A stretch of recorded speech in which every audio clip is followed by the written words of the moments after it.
Hei, terkkuja aamulenkiltä.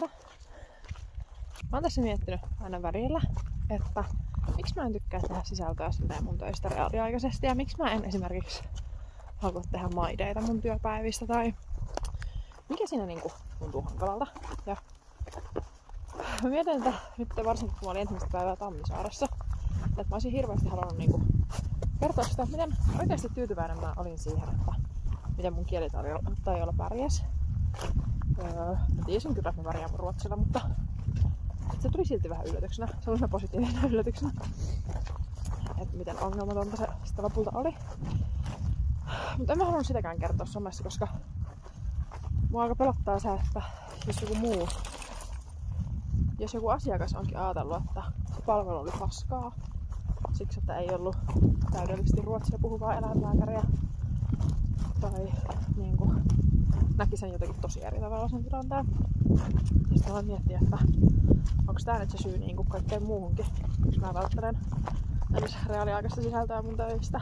Ja tavallaan joo, kyllä se on se, koska siis mietin myös sitä, että me voidaan nähdä niin asiakkaiden kanssa ne asiakaskäynnit ihan tosi eri näkökulmista. Esimerkiksi, no eutanasia nyt on aika klassikko esimerkki, tai en tiedä onko se klassikko esimerkki, mutta siis semmonen ilmiselvä esimerkki, että todennäköisesti siinä kohtaa, kun mä joudun lopettamaan jonkun rakkaan lemmikin, niin se on sille ihmiselle yksin elämän rankimmista päivistä. Ja se ei näe sille niinku yhtään mitään hyvää, mutta samaan aikaan se voi olla mulle hyvä päivä tai hyvä käynti esimerkiksi siksi, että mä saan vaikka kaniloitua sen eläimen takajalkaan niin, että se omistaja saa pitää sitä kojan sylissä. Ja tää ei varmastikaan ole semmonen asia, joka tavallaan pelastaa sen omistajan päivän. Tää tekee siitä välttämättä ihan hirveästi parempaa muutenkaan. Tai se voi olla, että se ei myöskään huomaa sitä. Että se olisi huomannut tavallaan sen, jos mä olisin epäonnistunut siinä, mutta nyt kun se onnistuu, niin se ei ole sille omistajalle mikään juttu. Mutta sitten samaan aikaan se on mulle iso juttu ja mä tykkään siitä, että mä onnistun siinä.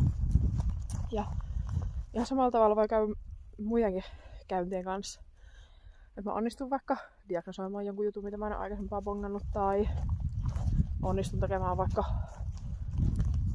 jalkaan lastan paremmin, mitä on aikaisemmin onnistunut, tai jotain muuta tämmöstä, mikä sitten kuitenkin tarkoittaa sille omistajalle sitä, että heidän arki muuttuu radikaalisti seuraaviksi viikoiksi ja joutuu käyttämään kauluria tai jotain muuta tämmöstä, mikä niinku vaikuttaa heidän arkeen.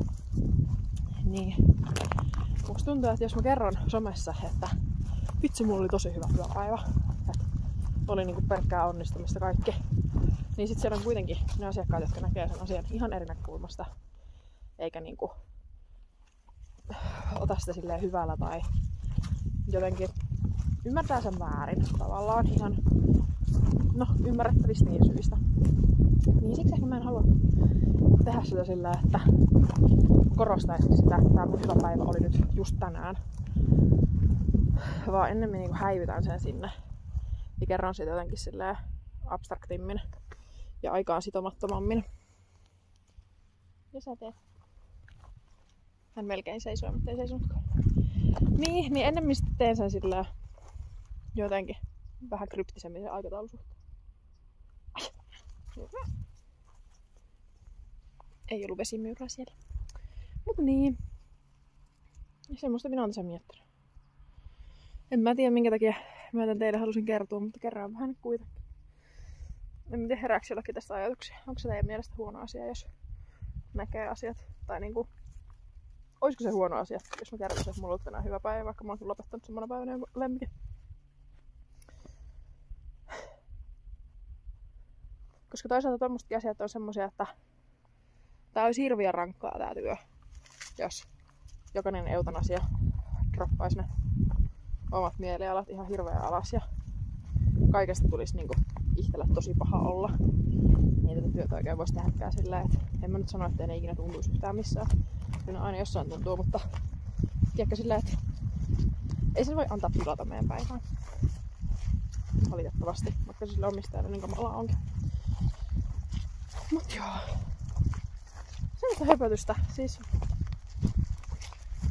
mä haluan kuulla myös teidän ajatuksia siitä, että miltä tämmönen höpöttelyvideo tuntuu. Halutaanko näitä lisää? Mun mielestä olisi niinku ihana konsepti. Varsinkin tällä kun ollaan lenkillä niin, että appy saa päättää mihin mennään. Okei, se saa nykyisin päättää tosi usein mihin mennään. Mutta niinku, että mennään vaan jotain vähän lepposampaa tallustelua, niin silloin musta olisi ihanaa höpötellä teille. Niin kertokaa, että onko teistä ihanaa kuunnella näitä mun höpötyksiä tällä. Palla hyvä, muistaa toisessa.